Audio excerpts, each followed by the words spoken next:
जय मसीह की दोस्तों, आओ आज हम लोग यीशु मसीह के दिया हुआ एक उदाहरण को देखेंगे। लूका 15 अध्याय का 11 वचन से यहाँ इस प्रकार से लिखा है।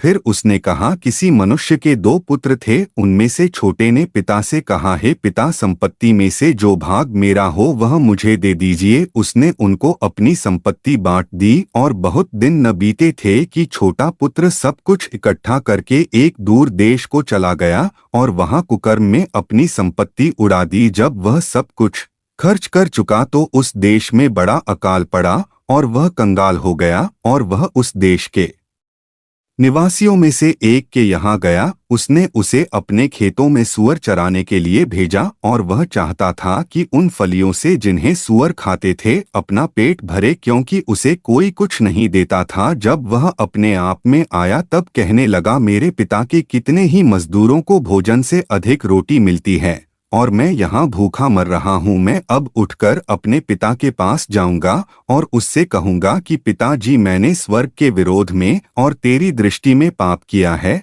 अब इस योग्य नहीं रहा कि तेरा पुत्र कहलाऊं। मुझे अपने एक मजदूर के समान रख ले।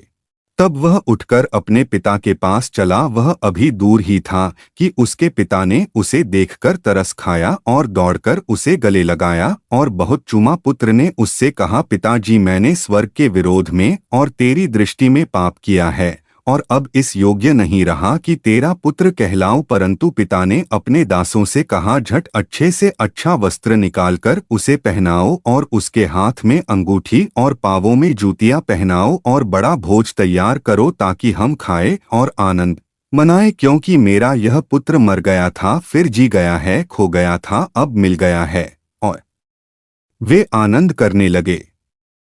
परंतु उसका जेठा पुत्र खेत में था और जब वह आते हुए घर के निकट पहुंचा तो उसने गाने बजाने और नाचने का शब्द सुना। और उसने एक दास को बुलाकर पूछा, यह क्या हो रहा है? उसने उससे कहा, तेरा भाई आया है और तेरे पिता ने बड़ा भोज तैयार कराया है, क्योंकि उसे भला चंगा पाया है।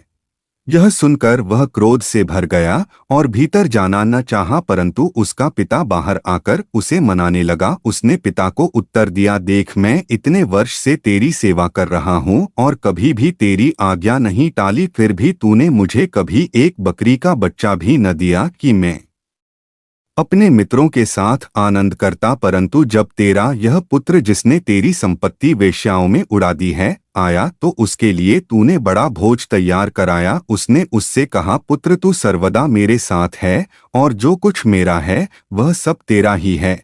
परंतु अब आनंद करना और मगन होना चाहिए, क्योंकि यह तेरा भाई मर गया था, फिर जी गया है, खो गया था, अब मिल गया है। इस वचन को पढ़े और सुने जाने पर प्रभु आप लोगों को आशीष दे। जय मसीह की।